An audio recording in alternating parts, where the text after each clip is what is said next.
Close your eyes, close the door. You don't have to worry anymore. 'Cause I'll be your baby tonight. We'll shut the lights and shut the shade. You don't have to be afraid. 'Cause I'll be your baby tonight. Well, that mockingbird is gonna sail away, and we're gonna forget it. The big fat moon is gonna shine like a spoon. We're gonna let it. You won't regret it. Kick your shoes off and don't you fear. Bring that bottle over here. 'Cause I'll be your baby tonight.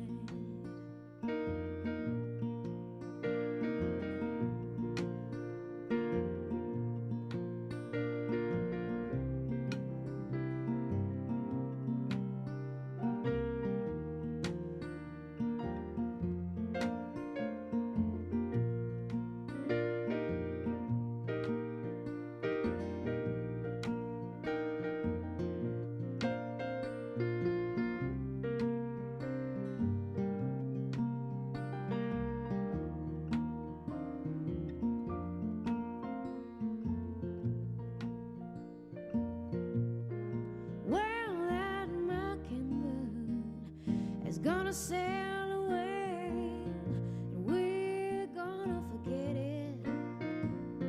The big fat moon is gonna shine like a spoon. We're gonna let it. You won't regret it. Kick your shoes off and don't you fear. Bring that bottle over here. 'Cause I'll be your baby tonight.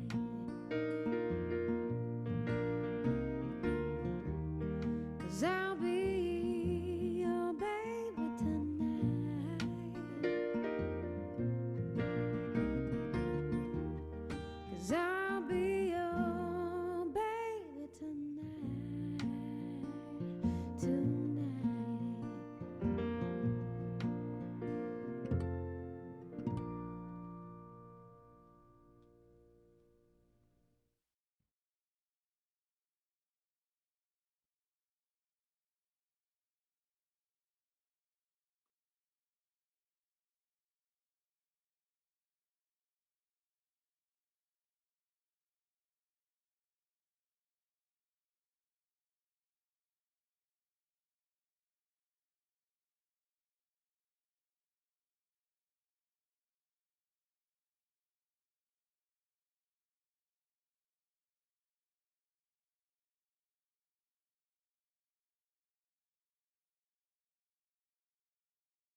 Good evening. Hi, welcome. Please come and take your seats.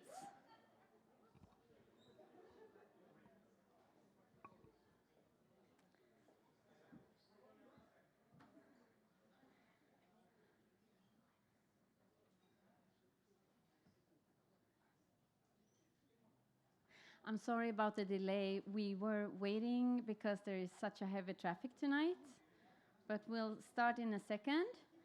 You can bring your drinks over here and your snacks and yourselves. So I'll start the introduction. Welcome to House of Sweden. My name is Linda Zachrisson. I'm the cultural counselor here, and so glad to meet you here this beautiful evening in Anna Lindh Hall. We are celebrating our 10-year anniversary this fall, so it's an intense season, packed with events. Only this weekend we have 2 ministers here from Sweden. We just finished up a seminar with Mr. Gabriel Wikström, and our Minister of Culture and Democracy, Alice Bah Kuhnke, is on her way here, and part of her delegation is here with us tonight to learn and have a knowledge transfer on cultural heritage the next few days. On Saturday morning, our minister will also be part of the opening of the African American History and Culture Museum. So we're very excited about that. And we have, just to give you an impression of the pace we're working in, 2 Swedish writers here this weekend. Reidar Jönsson, who wrote My Life as a Dog, Mitt liv som hund, which became a beautiful movie by Lasse Hallström in 1985. Michael Jackson's favorite movie, by the way. He will be at the Fall for the Books Festival in Fairfax this weekend, and on the 1st of October he will come here to House of Sweden to talk after a screening of his old film. And every weekend we are also open downstairs with something called Room for Children, which is a children's library by a Swedish model, and we'll have art workshops and exhibitions and lots of events going on. Most of them are free.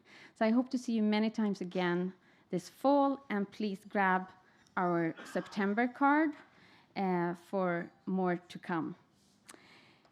Tonight, though, our focus will be on the second writer in town this weekend, Jonas Hassen Khemiri, who will, to our great pride, give a keynote at the National Book Festival on Saturday. And Jonas is a beautiful writer and a playwright. He's written 4 novels and 6 plays, and his work has been translated into more than 20 languages, and his plays has been performed by over 100 companies around the world. With us tonight, we have the director Michael Dove from the Forum Theatre sitting over here, and he has just opened his version of I Call My Brothers at the Forum Theatre. I encourage all of you to go and see this play. It's playing until October 1st, right? In Silver Springs. And Khemiri is here. Jonas is here now because his latest novel, Everything I Don't Remember, that has been so praised in Sweden, has just come out in the US. And it's about an unnamed writer with an agenda of his own that puts together the pieces of a puzzle surrounding a young man's death. Jonas has opened the hearts of a lot of people around the world, and in Sweden he's also been a great advocate for young people to write and to read and to express themselves. And he always encourages us to take an extra look and look behind the surface and look behind the prejudice and reflect. We are going to have a conversation with Jonas tonight, moderated by Matthew Davis here, who is a new friend of ours. Matthew is the founding director of the Alan Shoes International Writers Center at George Mason University, and he brought some more information about that. He will tell you some more about that. He will bring more international writers to the DC area in the future. Previously, Matthew has been a fellow at the Black Mountain Institute at the University of Nevada, Las Vegas, and a Fulbright Fellow to Syria and Jordan. He holds a MFA in nonfiction writing from the University of Iowa, an MA in international relations from the Johns Hopkins University School of Advanced International Studies, and is also an author of a book called When Things Get Dark, a Mongolian's Winter Tale. He's currently also an Eric Schmidt Fellow at New America. Now it's your turn, Matthew. Thank you. Thank you, Linda.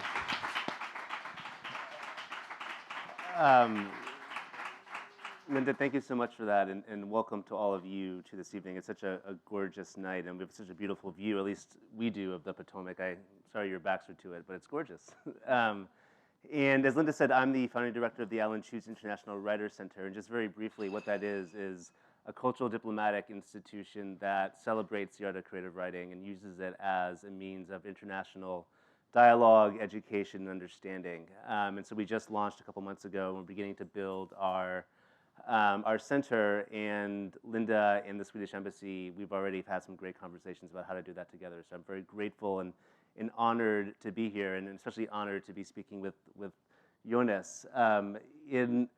I think we're going to talk primarily about your broader work, but also specifically about the book that just came out in English, Everything I Don't Remember. And I think in that novel, one of the things that I really found fascinating was the perspective. You have different narrators, you have different people telling the story, and you do that in other works of yours. So I'm just curious, a couple of things. Can you talk a little bit about why you decide to do that for one, and then I'll ask some other questions about that later on.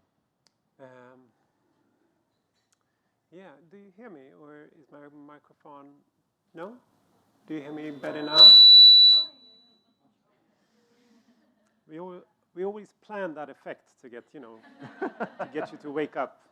That's really painful. This is not. Do you hear me all right? No?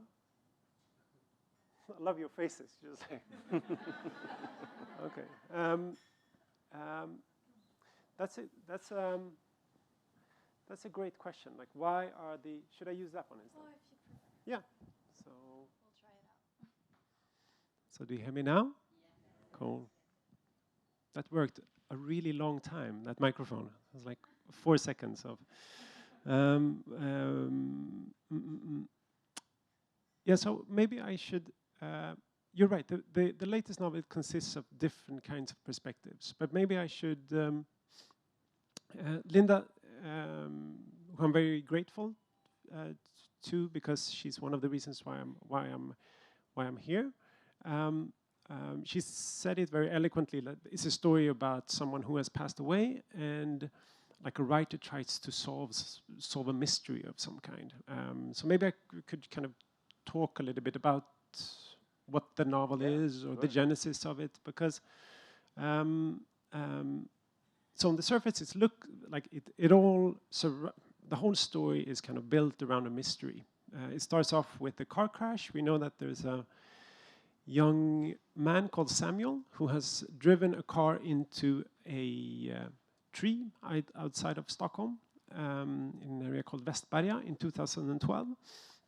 And then there is this writer who is kind of reminiscent of the writer who is sitting here, who he hears about this this car crash and becomes kind of obsessed with trying to find out what really happened. So what he does is, this young man who drove into a tree, Samuel, he has passed away, but what the writer does is he tries to contact everyone who remembers Samuel and tries to understand who Samuel was. So he tries to kind of map Samuel's last day alive. And in doing that, we get to know who Samuel was, but I think we also get to know all these people. So we get to know his ex-girlfriend called Laide, his best friend Vanda, his grandmother who's slowly but surely losing her memory. We get to meet kind of a contemporary Stockholm through everyone who knew Samuel. And then the more we read, we understand that this writer has some kind of secret agenda. He's like using Samuel to tell a story that is too painful for him to talk about, one could say, without saying too much. And why is it told in different perspectives? I think I've always been super fascinated with voices, generally. Like, what is a voice? Like now, this is a voice coming from my body, and it's not my mother tongue, so it's an English version of myself, kind of. How I think I've always been dependent on other people's voices to kind of understand what has happened. Like my memory is very, I don't know what to call it, like flexible, or like I have a very bad memory. Like I walked down here because my Uber, it took me like an hour to get here, and then after a while I got to know the cab driver really, really well. I know, names of his children, and when he came to the US and everything. And finally I was just like, well, I have to walk. And then I started walking from wherever he dropped me off down here. And as I was walking, I kept being reminded of things that I had seen the last time I was in DC. I've only been here once before. And it was like a walk down memory lane. I remember that night when Mohammed did that, and I remember that night when Rodrigo did that. But for every memory I have personally, I have this kind of doubt whether or not it's real or if it's, just a figment of my imagination. And I have this impulse that I want to call someone to kind of verify it. I don't know if you can relate to that as a writer, or because that's like, I know my memory can't be trusted, so I think that's why I write things down. Yeah. I really write a lot of things down, and to be honest, I know that even what I write down is not to be trusted, because I know that I lie sometimes when I write things down. So I think that's just how my memory works. So that's why the novel maybe is constructed in that way. Yeah, that's fascinating. I think, can you guys hear me okay? Just to make sure.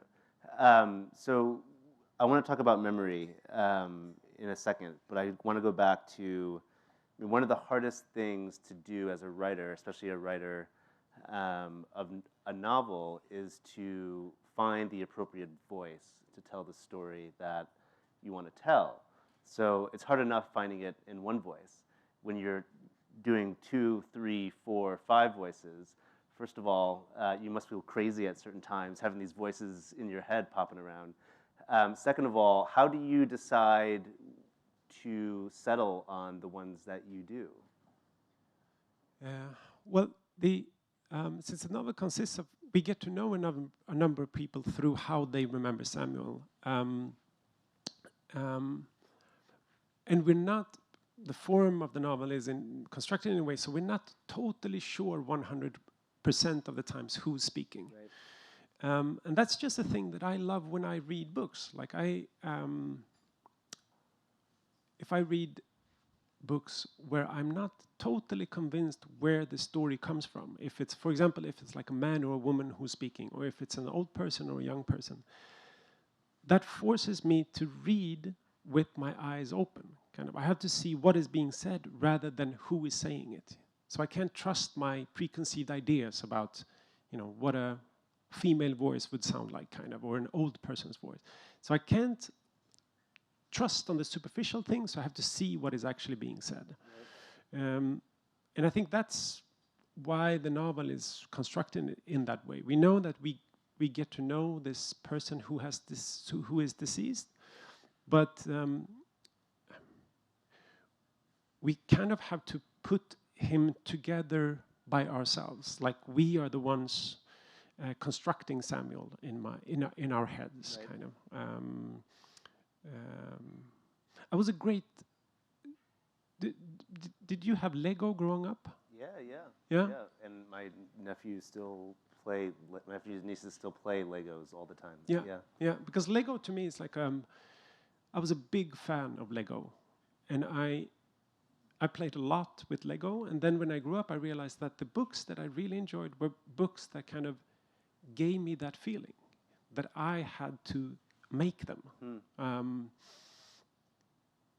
I remember one of the first kind of like books that did that to me is a book by, do you know Italo Calvino? Yeah, I love Italo Calvino. He wrote a book in Swedish. The title is Om en vinternatt en resande. I don't know what that would be. If on a winter's night? Yes, If on a winter's night. Yeah. And that book, so its book is by Italo Calvino, and the title is, what was it in English? I don't know Swedish. I just got in English, it's if on a winter's night. If on a winter's night, yeah. I think that's what it is. Is that? Yeah, I think so. Yeah, and the book starts off like, so I see this book. It was recommended to me by someone, and I get the book, and I open it, and on the first page of the book, it says, "You've just started reading If on a Winter's Night by Italo Calvino." You know, so the text is addressing me, kind of. And I remember that as being like, oh shit, like how did you know? And it's such now as an older writer, I can say, well, you know, you use second person, you use the situation, you're there with the book, and then you address the reader. It's a very simple trick, but it was mind blowing to me when it happened to me first time.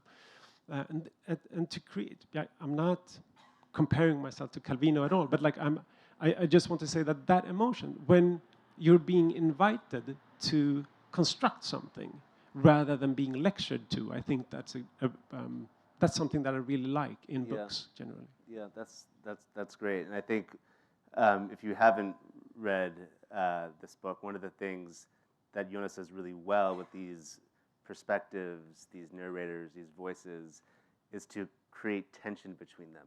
And that's hard, really hard to do. I mean, and I think, you know, you succeeded so well in that. And it's a multi-layered tension. It's not just a tension of plot, it's a tension of your sympathies going with different characters at a time. On the one hand, you want to sympathize with Vendad. On the other side, you want to sympathize with Lade, because they have very different perspectives of Samuel and of how this sort of story unfolded. So it's really tough to do. So kudos to you for doing that. And in that makes me very happy to hear that. But in the center of the whole novel is this love story. Yep. And that's where it started for me. Yep. I had this idea that I was going to write like a super simple, like 3-minute long soul song, kind of. That was my goal, to write like no complexity, no depth, just like I was fascinated with trying to investigate if I had the courage to write cliches, to write how it really feels to be in love, like that kind of things. One reference point that I had while writing was this song, Ain't No Mountain High Enough by Marvin Gaye. Yeah. Because that was a song that I remember listening to when I was a kid, like, ain't no mountain high enough, ain't no valley low enough to keep me from giving to you. And I remember thinking, first when I heard it, I was just like, that's some lame writing. That's really crappy writing. That's come on, just, Marvin, what are you doing? Come on, step up your game, Marvin. You can't be writing, no, that's just tired words. And then I fell in love, and I listened to the same song. And I was just like, it's really true. There's no mountain high enough, no valley low. Like I could see that when you're in, and it's when you're in a strong sense of emotion, you feel like the cliches come alive.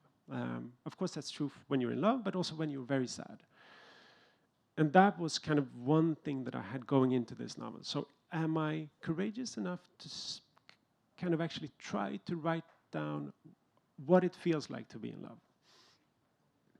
That was a starting point. Then, as I was writing it, I had to like very concrete losses in my life while writing it.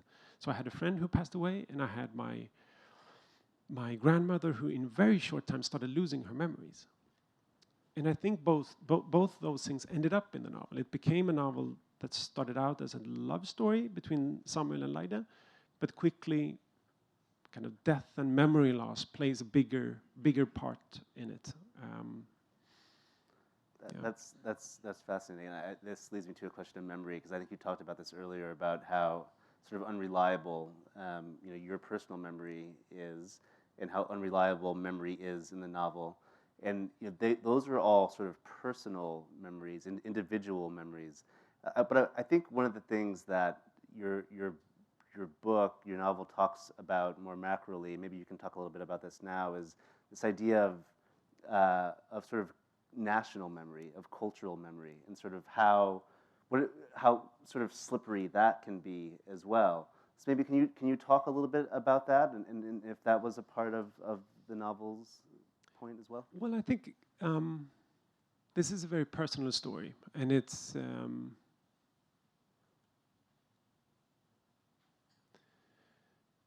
on a very personal note.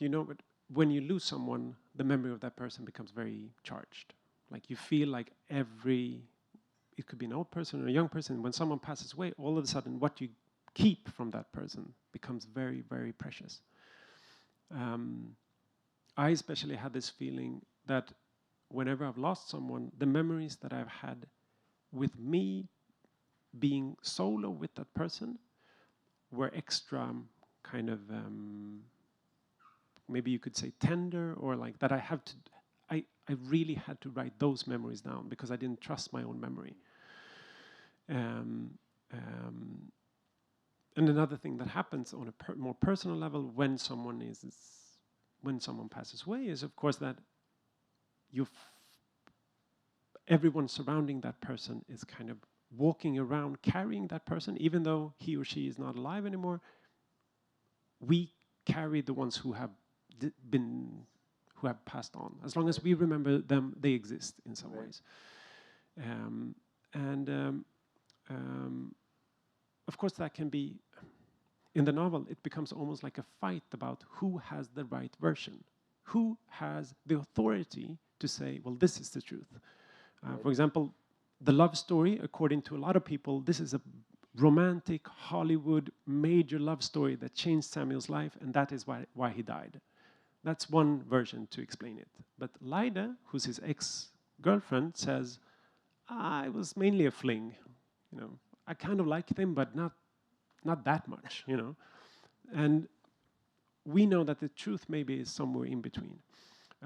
If you're just going to zoom out to some kind of nationalistic level, of course, we are being part of creating our nation's memory through the stories that we tell. And I think that has been a big inspiration for me, because I know that both in the US at the moment and in Sweden, there are a lot of political powers who are investing a lot of capital in telling one kind of nationalistic myth. Right. And that myth is super comfortable to some, and it's often gets its fuel from the idea that we are one and they are other, and they are coming with bad things like evil stuff, but we are perfect here. And that myth is really interesting to try to use your words to write your way out of. So that's what I've been doing ever since my first novel. I've always been curious to kind of using my words to kind of question that myth. So in this story, we have a number of people. All of them have names. They have histories. They have colors. They have ideas. But they're not primarily ethnicities. When you hear the name Samuel, you may be getting one idea who that person is in your head. Halfway through the novel, we realize that Samuel actually was born and raised in Stockholm, but he has a father from North Africa. Right. How does that change our idea of him? How does that change your idea of him? It's interesting to see just how someone who you've sympathized with and you've created into one person, all of a sudden something happens, and maybe you have to kind of reassemble the Legos. That's a very tired metaphor. I'm sorry for the Lego metaphor, but it's getting late. But you know that just this idea that if you're involved in constructing something yourself, the readjustment of that becomes more powerful, hopefully. And that you can't do on a stage. Yeah. I can't fake that. You know, on a stage that's very tricky because I've written for theater as well, and I Right. really enjoy it. But that is a specific thing for a book. You know, that you can use the words and you force the reader almost to create the images in his or her head. Right, right, great. Um, so in Everything I Don't Remember, Samuel's family home plays a very important role in the novel. And for those of you who haven't read it, it's basically he and Lade turn it into a place for women to have a safe space that are refugees from other countries that are sort of being abused or by their husbands, by their boyfriends, by society, and so it starts off very small, and they sort of have a couple of women and their families in there. Then it continues to grow and grow and grow. So more and more and more people are staying in the house, but always the one rule of this house is that you cannot be seen. You can put as many people into this house, you know, as you can fit, but do not let the outside world see you. And it's hard not to sort of view that as some sort of metaphor for what potentially, you know, the role of the other in Sweden is. You know, you can be here, but just don't show yourself. Yeah, just yeah. Did this one die as well? No. Yeah, that's an interesting read. I think you're perfectly right that it can be read as a metaphor in that way. That was not at all my intention writing it. I think it's also based on what then happens to the house. It's Right. quite problematic to read it as a metaphor because the house, this political project is a great idea. It ends up being quite disastrous. But I think that what they do and why they do it, I think for me that came out of a fascination for economics. Actually, I was really struck by how so I lived in Berlin 2009 and 2010. I was on a writer's scholarship. Then I came back to Stockholm, my hometown, and I was expecting my city to be like unchanged, but I saw that one thing that I saw clearer. Maybe it was not maybe the city changed, maybe I changed. But I saw the economic boundaries of my city much more vividly. I saw how people, like the areas where people were people of different economic means lived were gradually becoming smaller and smaller, and people were to a greater extent living next to people who had as much money as they had, both the rich areas and the poor areas. And one thing that I've kept seeing surrounding, well, in my friends actually, were that a lot of people had been very focused on economics and you know, what kind of rent you have on your mortgage, or like what kind of, you know, that guy made so and so on that kind of deal with that apartment. So it was like people kept talking a lot of economics and housing, I guess. I remember saying that will never be me because I'm above economics.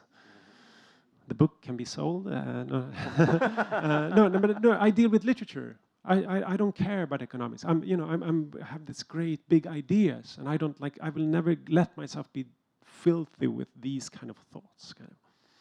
And then very quickly I became a father, and I had 2 kids, and like my whole mentality changed because I was the one responsible to provide security for my kids.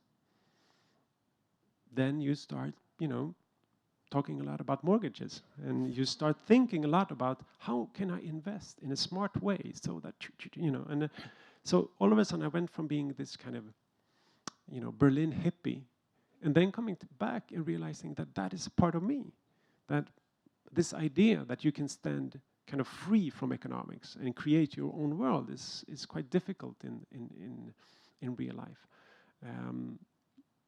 So these thoughts about security also came because I wrote open letter that was published in Sweden that went viral. Right. And that was a letter that got a lot of love from certain people, but also was quite criticized from far-right movements. So I think those kind of counter reactions also made me realize that the price that I would pay for security is infinite. Yeah. Like there's no, like the investment that I'm ready to put down for me and my family to feel safe is, I can do what, like I could relocate to wherever, I could invest how much money I am able to, as long as I can feel secure. So I think all these thoughts kind of trickle down into the novel as well. Yeah, that's so maybe you wrote this open letter, and then about a month afterwards you wrote an op-ed in the New York Times. If I may, I might just quote a couple paragraphs from that so you can sort of get this sense of what Jonas is talking about. So he starts his op-ed saying, "I recently wrote a very public letter to Sweden's justice minister after she went on the radio to defend racial profiling of passengers on Stockholm's subway. On March 7th, the minister told a nationwide audience, quote, 'One's experience of why someone has questioned me can of course be very subjective, suggesting that racial profiled subway passengers were overreacting and that their anger was irrational.' Without missing a beat, she continued, 'There are some who have been previously convicted and feel that they are always questioned, even though you can't tell by looking at a person that they have committed a crime.'" Then Jonas writes, "It was an interesting choice of words, previously convicted, because that's exactly what we are. All of us who are guilty until proved innocent. We Swedes who do not fit the outdated, blonde, blue-eyed stereotype of what a true Swede should look like. We whose personal experience makes us doubt our country's international reputation of being a paradise with equal opportunities for everyone." Those are really strong words. Those are very powerful words. And so I think a lot of, sort of questions and thoughts come from that. But one is, have you seen change? This is 3 years ago, 3+ years ago. Well, the interesting thing is my letter was published, and then everything changed. Really? Yeah. So racism That's was amazing. abolished. Wow. Yeah. We don't have any more class. Could you write a letter here? Well, I have it in the works. It's very tricky to measure change. On a good day, I think that letter did something, but I'm not really sure what. I think the fact that it was published and it got the spread, because it, as I said, it went viral, a lot of people linked to it. My first reaction was, this means that I'm not alone. This is perfect. This is genius. Because the power of words and the power of stories is, of course, also we can sense that we are many who feel the same thing. Then it went viral to the point that I felt sad because it meant that I was not alone. Do you know what I mean? Like, this is crazy.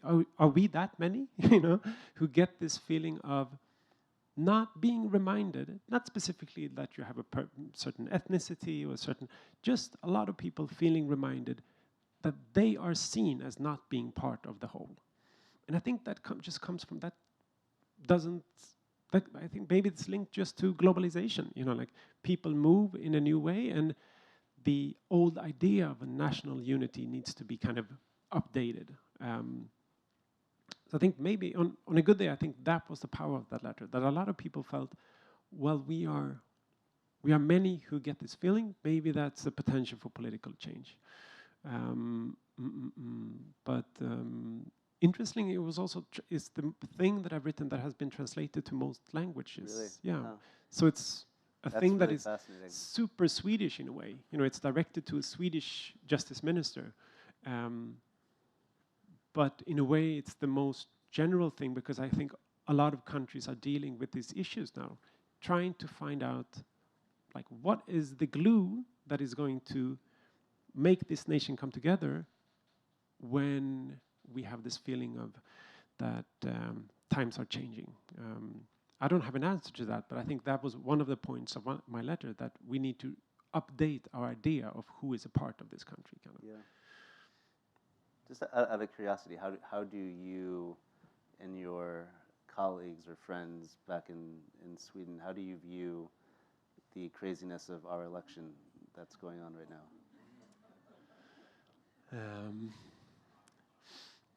Well, I think that's. Do we have 2 more hours for that? Sure, why not? No, but I think that's such a big question, so I'm having a hard time answering it. Yeah. Actually, I was yesterday at the production of I Called My Brothers, which is a play that I wrote after an event in Stockholm in 2011, and it was performed here in DC in a great version. And I was sitting there thinking, wow, I still see, like, the American actors were amazing, the director was really cool, but I sat there thinking that it was a Swedish play. Still, I didn't know that they speak English, but to me, it's a play that deals with very personal feelings that I had a few years back. And you must relate to this as a writer. The moment when you start thinking, how is this going to be translated? Will this work in DC or whatever? That's, for me at least, that's a sure way to kind of create almost like a writer's block. Right. So I always try to, my kind of only goal in trying to have this weird but amazing work is just to try to investigate what makes me feel honest in a way. And that Everything I Don't Remember is my way of trying to write about someone who's passed away in an honest way. I would have loved it to been like more of a Marvin Gaye song, Right. but in the midst of all these like mountains and valleys and stuff, like the memories, there's friction between the memories. It's very hard to formulate one big kind of mythological story, both on like from a country's perspective, but even on a personal note. Yeah, that's interesting because you're talking about emotion in some ways, and I think one of the other aspects of your novel that really spoke to me and just made me think a lot was this dichotomy, this difference between emotion and control, the sort of struggle between emotion and control. And I'll just read a little. This is towards the end of Jonas's book. I won't give anything away, I promise. But I just found this to be very fascinating. He writes, "I stop at the red light. I wait. I rev the engine. I think about Vandad. I think about Lade. I think about the house. I think about Grandma. I try to figure out how I feel. I tell myself I'm sad. I look at myself in the rearview mirror. I try to cry. I try to squeeze out a few tears. But all I see is that blank face, that false body that has never felt a genuine emotion, that has never burst out in rage without considering it first, that has never kissed someone without thinking about how the kiss will look to outsiders, that is still waiting for emotion to win out over control someday." It was a very powerful passage, especially where it comes in the book. And can you just talk a little bit about emotion versus control, both in terms of your characters, but then also maybe in your own world in Stockholm? No, I think that's written from. So that's one of the few things where the writer tries to imagine how Samuel would sound. So Lydie says, you can do whatever you want, but the one thing that you can't do is try to, you can't inhabit Samuel. You're not Samuel, right? And the writer says, well, you should watch me. And then he tries to inhabit Samuel.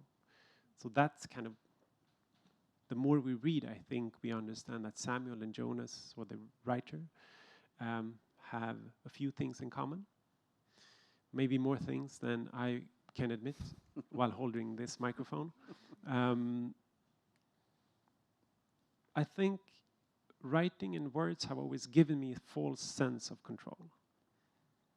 I'm up here speaking, this time is ticking, soon this night will be over. I know that this is like, I don't know, like later on tonight, we will all be able to think about this event and we will remember certain things about it.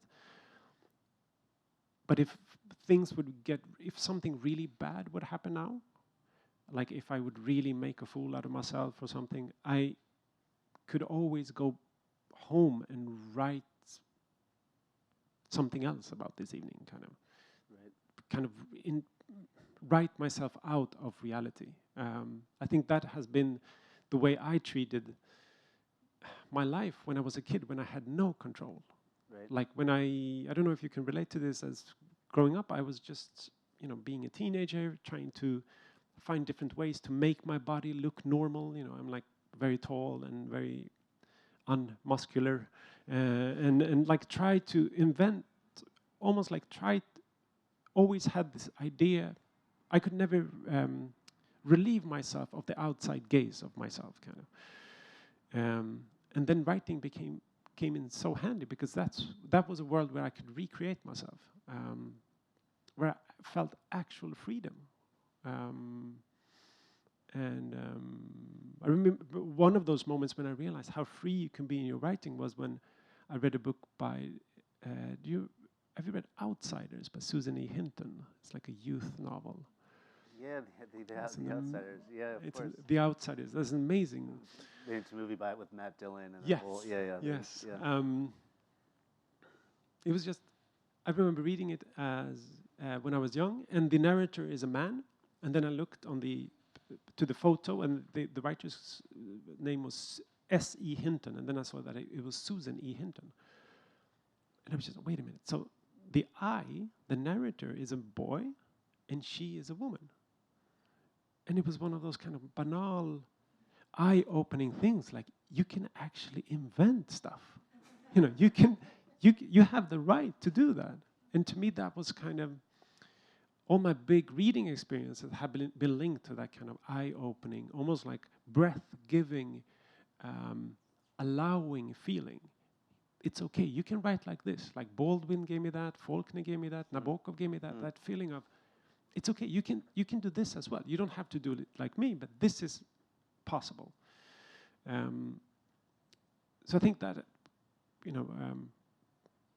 that has been the grand idea of writing, that you can be free in your writing. And then the more you write, you realize that you're never free. You're always kind of revealing yourself, maybe more than you want sometimes when you write. But at least writing gives you that second chance of going back and kind of rewriting and trying again, kind of. You mentioned Baldwin and Faulkner and Calvino and S.E. Hinton. Who else were you reading as a young writer? Who else were sort of the models that you sort of like, I want to write like this person? I have so many, but I think that... and even hip-hop, you talk about hip-hop a lot being a huge influence on your work. I've been trying to write like a lot of rap artists as well.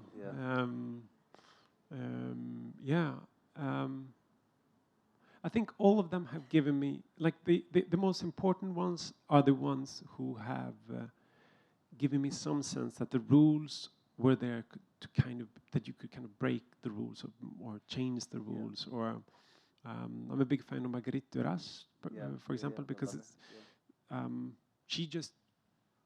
she shows me that the categories of different kinds of writing are there to be changed or molded. But as you mentioned, I listen to a lot of hip hop music, and I met one of my idols once. Do you know the rapper Nas? Yeah. Met him. Don't ask me how, because then it can sound as if we're good friends. But I did like an interview with him, like 2009 or something. And that was one of the weirdest experiences I had, because this is a person who has molded my brains. Like, I have listened to every song he's made. It's almost that I've internalized him. It's like I carry him with me all the time. And now he was just sitting there in like a locker room, smoking different things. And I was supposed to be interviewing him, and it was a very emotional thing for me. And then we spent 20 minutes with him just sitting silent and me just talking about his work. And then that was it. But Sounds like a riveting interview. That was an amazing interview. Yeah, yeah. I think he said like 10 words or something. And I kept saying, well, you have this. But no, but to be honest, like I left there having this kind of just, it was a big, very big moment for me, just because to share the same, you know, to breathe the same air of someone who has written words that have given me a sense of possibility. And that's what he has given me. Like, you know, as many of my favorite writers, you think that you have to do it this way, but you can actually, there are other rooms in here. Right. They're not like these, and these rooms are within you. You can open this door and open this door, and so it becomes an exploration that never ends. And those are the writers that I'm most grateful to, I think. But maybe Nas and Nabokov are like two people that I have tried to imitate and yeah, keep trying to break free from, in a way, maybe one could say. That's great. And then you obviously mentioned several really innovative, influential, very creative writers. And I think what we're going to do now is we'd like you to maybe read a little bit from your own work for a short passage, and then maybe we'll open it up to questions. And you can ask Jonas anything you'd like about his work. So, yeah.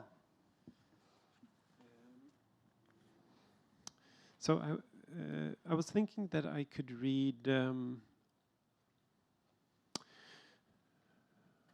How much time do we have? Where are we? Okay. Yeah, we're I was just thinking. start from page 1, and we'll And tell just you. keep on going. I'm just going to read a short thing where maybe I'm going to do. So, just speaking, since we spoke a lot about voices and how these voices came about, like I had this idea that I wanted it to be a love story. I invited Lyda, who's his ex-girlfriend, into the story, and I wanted her to talk about how much she loved Samuel, and she was like, "No, I'm not going to talk about that dude. I'm going to talk about my hometown, which was Stockholm." And she was made to come back to a city that she was not very happy to be in. So instead of starting saying that she loved Samuel, she started kind of, yeah, one could say maybe roasting her hometown. And I think that's quite suitable to read at Sweden House. I'm going to read just a small section in Swedish because we're in Sweden House, just so you can hear the Swedish original, and then I will read the translated version. The text has been translated by my brilliant translator, Rachel Wilson Broyles. Jag landade på Arlanda, mitt i en sorts frihet över att finnas till. Frihet över att inte sitta fast i min ex-mans nät längre. Färgerna kändes starkare och min kropp lättare och allt kändes möjligt när jag stod där och väntade på mina väskor vid rullbandet. Welcome to my hometown, sa alla uppblåsta kändisansikten på väggen. Sen hoppade jag på tåget in till stan.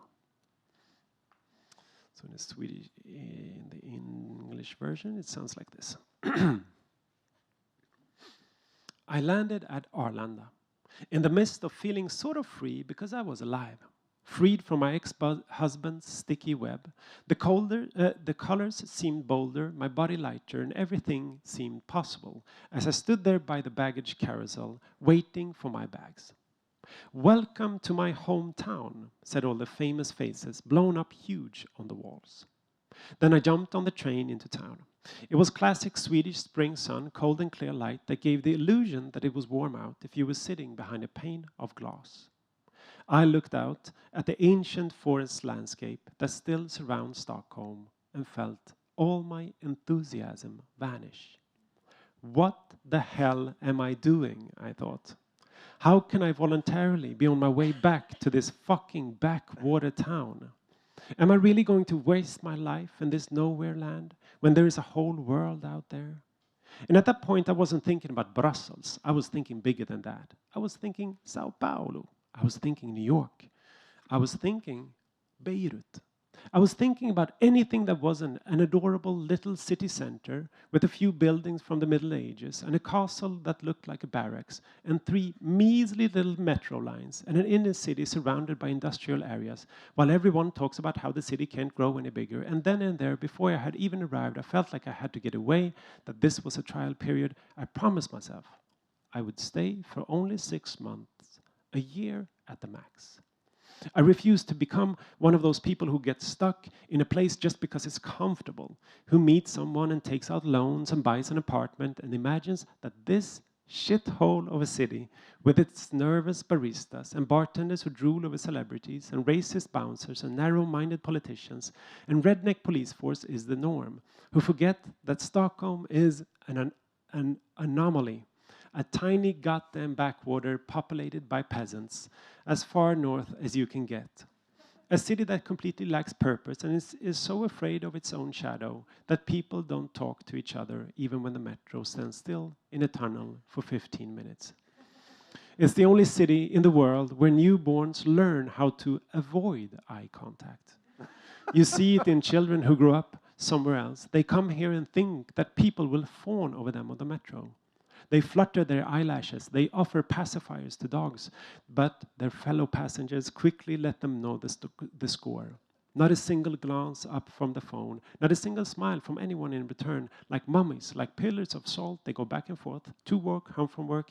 Each fellow human is treated like a beggar. And if there's only one thing I must remember, it is that this is not everything. There is a way out. There's always a way out, I thought, as the train approached the city. That's great. Thank you for that. And with that roasting of Stockholm, we'll open the mics up so you can either roast or praise Jonas as your...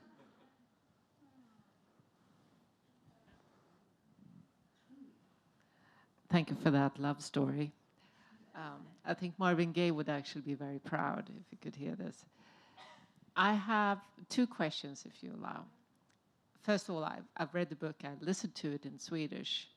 That's one of the ways you deal with the commute in this town that has prevented so many people from joining us tonight. And the first question I have is, when you listen to the stories of Samuel, told by Vanda, told by Leide, told by his mother, told by so many people who met him, you get the image of him, not only how they saw him, but also how he wanted them to see him. But also, the tellers, the Vandads and the Leide, they also disclose themselves throughout the book, and that is something that is so beautifully well done. So my question here is, do they start speaking to you? Do you know that from the beginning, or does it kind of morph into, do they tell you their story, their way, or do you know it from scratch? Even that's a great question. Even today, when I read The Voice of Leide, it is as if it's kind of a mystery to me. Like, to be honest, that's what I love about writing. The feeling that I contain something that is just more than this. You know, that actually when I'm writing, I get the feeling that Leide is very much a voice who's not at all letting herself be controlled by what I want. Because I wanted her to do something completely different. And she was just like, no, I'm going to continue 2 more pages roasting this city. Not because she hates Stockholm, but because I think that's the feeling you have when you're kind of forced to come back to your hometown. That's what she feels. Like she doesn't have a choice. So all of a sudden, that's her feeling of, she only sees what she hates about the city. My creative process is often me trying to investigate a setup that fuels a story. And then once I have that setup, things normally go quite quickly. Here, the voices came very naturally, and I kind of follow them. That was my feeling. I did not need to push them out of me, so to sort of. So it was the most difficult book I've written, but also the most how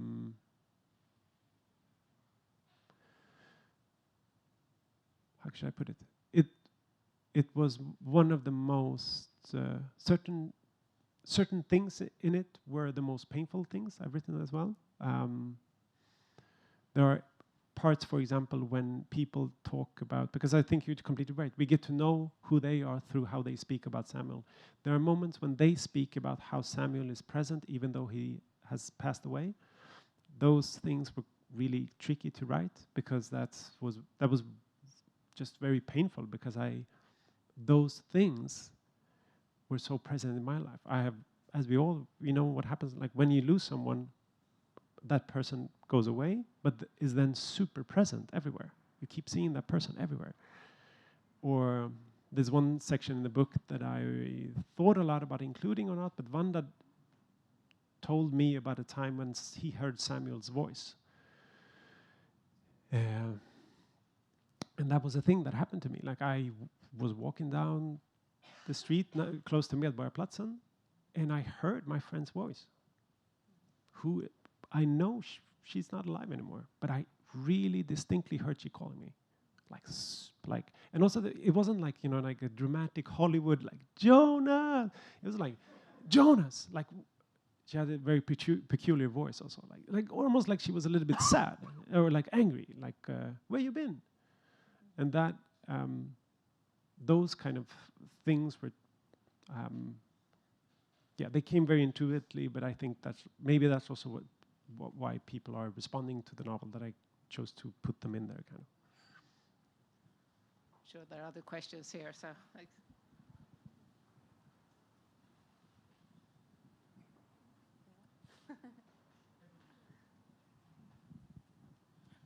So I also saw, I called my brothers last week, and I just wondered how you felt the translation into English paired with the paradox that you may have authored originally.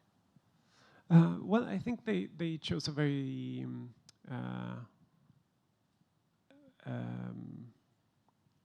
so like the in the original it's set in Stockholm, but it's not super specific. So the story deals with a guy whose name is Amor, who walks around Stockholm during 24 hours the day after a terrorist attack. And all of a sudden he gets this idea that everyone thinks that he's the terrorist. So he thinks like, I'm going to show them that I'm super normal. Like super normal. And then he starts behaving super normally. But when you really try to act normal, when you really think about everything you do, like he quickly becomes kind of a suspect because he's just like so proud of the fact that he buys an apple and he takes off the sticker and he puts the sticker into the trash bin, like, I got it, because he doesn't want them to see him as something that he's not, kind of. So in the American version, what they did was that they made it into like a generic American city. I don't think there are any specific DC references, and I think that's good because otherwise I think the audience would just be thinking, no, but he can't run that way, or the traffic would be crazy on that street. So I think that hopefully this choice that the generic American version, I think that's the way to go. I think that worked better than it was a version made in New York 2 years ago, where they kept the specificity of New York. So they were Amor was like running through Midtown, down 3rd Avenue, like that kind of thing. And it felt a little bit like the audience were kind of like Google mapping him to keep track of what. It's not important where he goes. The important thing is his feeling of being kind of attacked by other people's suspicions, and that he's not able to kind of to free himself from the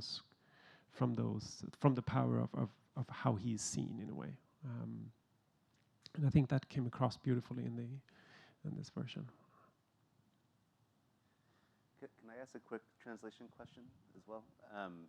The translation of your second book, second novel, Manticore, must have been incredibly difficult.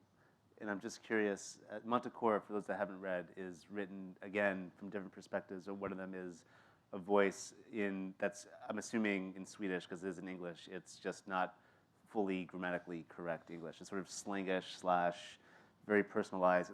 From Swedish to English, that must have been incredibly tough to translate. Did you work with Rachel on that, or was that? She's just a natural. She's just amazing. I don't want to sound like an old mafia boss, but I got her started in this game. Yeah. She was nothing before me. No, no. She's an amazing talent. But I think that I was lecturing at the university where she was at, and we had tried 2 different professional translators trying to capture the voice of Kadir, which is this weird, antiquated voice which sounds like, my French translator described it as Strindberg on crack, which is a quite astute way of describing it, actually. So 2 translators had failed. We had interest from Knopf to translate it, but we couldn't find the right person.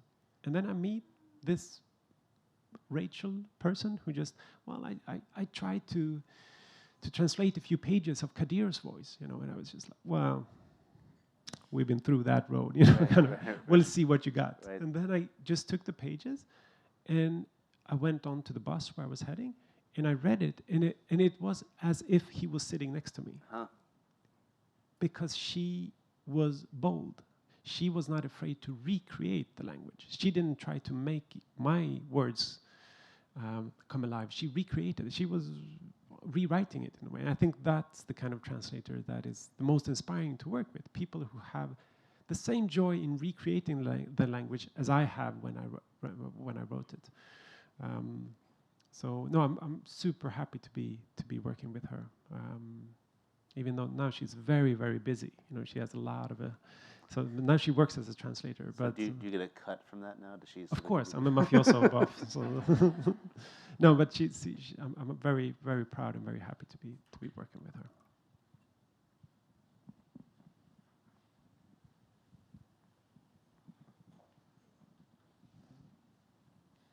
How does your mindset change when you're writing in the voice of a woman? I don't think about it. To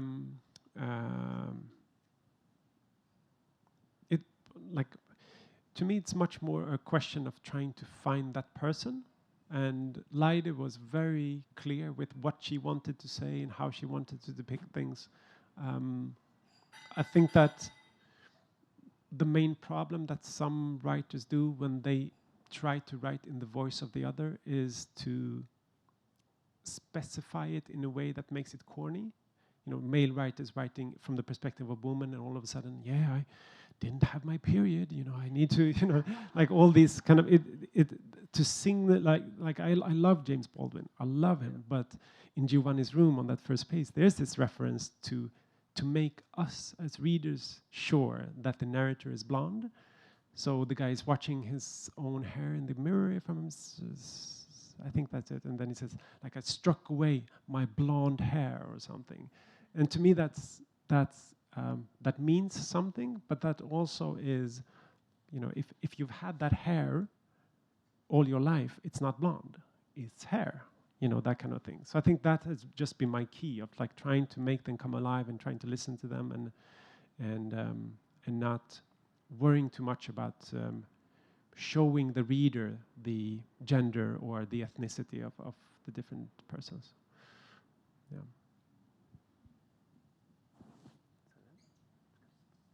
Okay, great. Well, I think we're all set. Do you want to say some concluding words? Thank you, Matthew. Thank you, Jonas, for a great conversation. And thanks to you all. Please stay a little bit and buy the book, to the Mafioso's book. And I also want to thank Politics and Prose for making it possible for us tonight to sell the books here, and to the Swedish Arts Council for sponsoring Jonas to be able to be in the US with us. And I was also reflecting on the language that you spoke about. I mean, Sweden, there's actually a name for the language that your translator has translated so beautifully, and that is Khemirian. not bad. Thank you all. Please come back soon again. Thank you very much for coming. Thank you.